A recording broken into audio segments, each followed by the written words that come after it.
Have you ever chased peace so desperately that the pursuit itself left you more exhausted than the pain you were trying to escape? Have you ever thought liberation meant walking away from the world only to find yourself still shackled inside? Welcome back to the channel, where we journey together through life's deepest questions and uncover wisdom not to escape reality, but to awaken within it. Today, we are diving into a truth most people don't want to hear, yet it's the very door to freedom. Real liberation doesn't come by avoiding pain. It comes when we grow through it, transcend it, and discover a deeper self on the other side of suffering.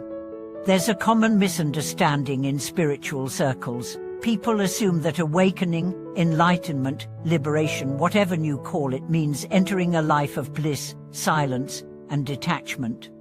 But ask anyone who's walked the path sincerely, and they'll tell you the same thing. The way to wisdom is not paved with lotus petals. It is carved by fire. Let me tell you about a woman whose journey embodies this truth. She was not a monk, not a guru, not a teacher. She was like you and me, a regular person trying to live a good life, trying to make sense of her pain. Her childhood was marked by abandonment. Left alone at a young age, she grew up in foster homes and strange households. The warmth most children take for granted was a foreign concept to her. She learned early on that the world could not be trusted, and the only person she could depend on was herself. You might think, once adulthood came, things would get better, but no, the pain simply evolved. When she started her spiritual journey in her 30s, it wasn't because she was seeking enlightenment. It was because she had no other choice. The emotional toil had become unbearable. She began meditating, studying scriptures, going on retreats, but what she found wasn't immediate peace. It was chaos. The deeper she looked inward, the more suffering she found. Her mind was flooded with memories, fears, traumas. Her body responded with physical symptoms, rashes, chronic fatigue, pain that doctors couldn't explain. She reached a point where she thought, if this is awakening, I don't want it. But something in her, a flicker of awareness, refused to quit. She kept sitting, kept breathing, kept chanting. Until one day, the breakthrough happened. She realized that her pain wasn't a mistake. It was the path. Her suffering wasn't something to fix. It was something to honor, to hold, to understand. That's when she understood what real liberation means. It doesn't mean the pain stops.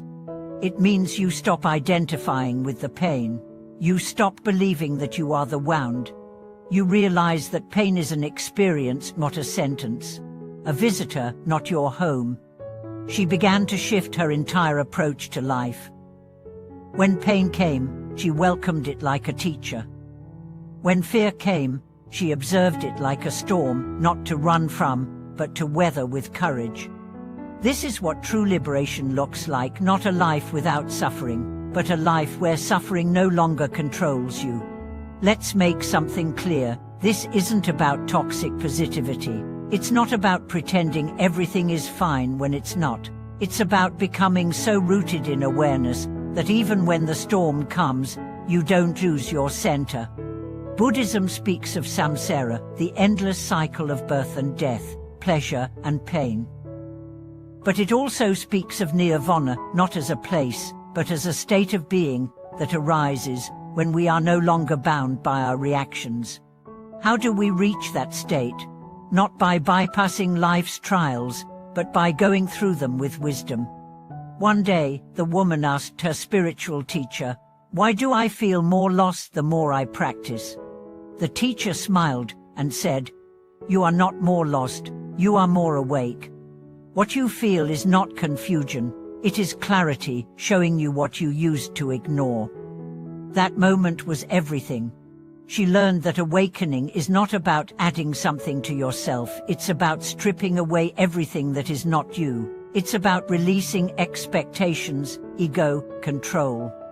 It's about surrendering to life as it is, not as you wish it to be. And in that surrender, paradoxically, you find power. Real liberation is subtle. It's the decision not to retaliate when someone hurts you. It's the moment you choose silence over shouting. It's the inner smile when someone insults you and you no longer take it personally. It's waking up and realizing your worth has nothing to do with your job or your body, your past.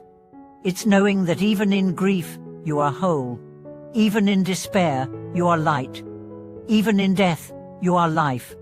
This woman began to live differently. She stopped seeking approval.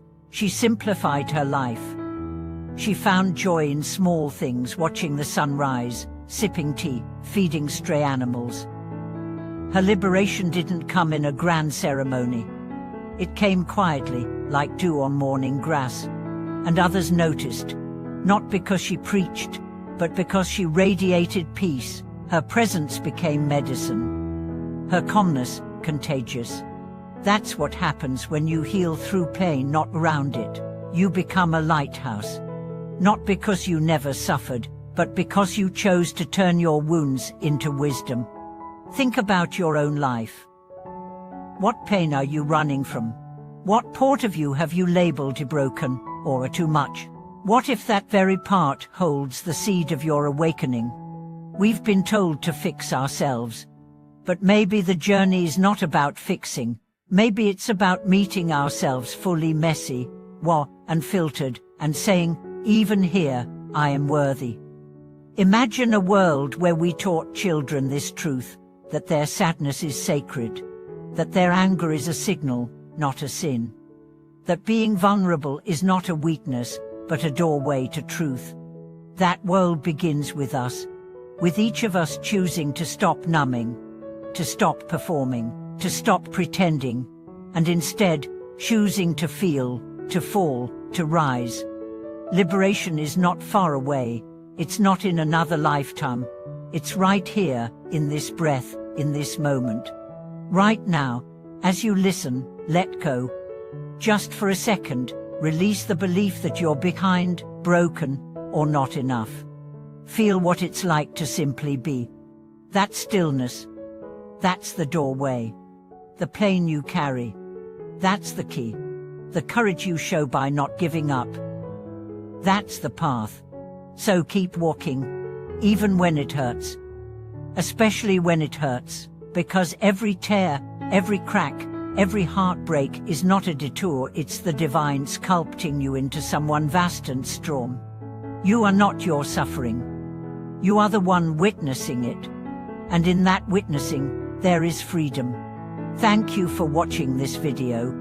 If this message touched you, if you saw yourself in the story, please subscribe, like, and share your journey in the comments. Your voice is part of this awakening. Your pain is valid, and your healing is possible.